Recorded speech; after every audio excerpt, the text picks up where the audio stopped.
I've encountered some difficult times as a father myself.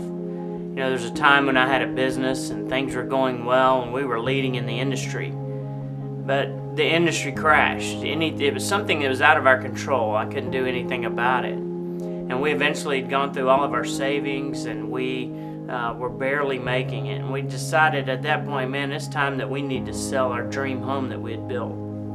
There came this day when Shannon got home and the for sale sign was in the yard. And Connor saw the for sale sign in the yard and it devastated him. I mean, this is the place he grew up in. Later that afternoon, our neighbors saw Connor ride out into the yard on his bike, and he grabbed the sign and he pulled it up out of the ground as a little boy, and he drug it up into the yard. And they began to see Connor run over the sign with his bike. And that was a difficult time as a dad. During that same time, Courtney needed her tonsils removed. She had gotten strep throat several times that year, and the doctors were saying, you need to get her tonsils removed, but we didn't have the money to pay for the deductible so that we could have that happen.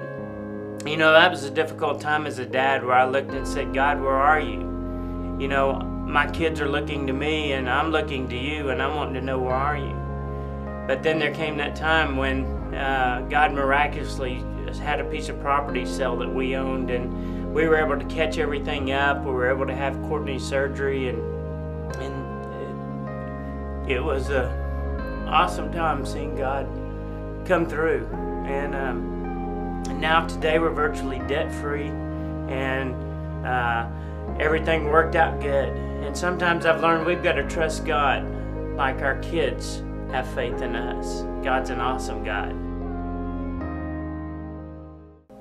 Growing up, my dad wasn't in the picture as much as I wanted. My parents were divorced when I was 2, and my mom remarried twice, and it left a void in me that I knew I needed to fill somewhere. I wasn't really able to articulate that as a child or as growing up, but later on in life I really realized what I'd lost and what I longed for. So skip ahead to the future. I'm married to my wife, Mary Beth, and we've been married for 17 years this June. And we were cooking breakfast one morning for the kids, as we always do, and she looked at me and said, well, she was humming a song, and I said, oh, that's a cool song. What is that? She said, oh, it's just a song I wrote. And I said, a song you wrote? And she said, yeah. And I said, oh, well, what's it about? And she said, well, it's actually about you. And I said, oh, okay, it's about me. And I said, well, when did you write it? She goes, 1.5 years ago. And I go, okay, 1.5 years ago. That's great. Okay, well, what's it about me? And she said, well, it's about you not having a father growing up.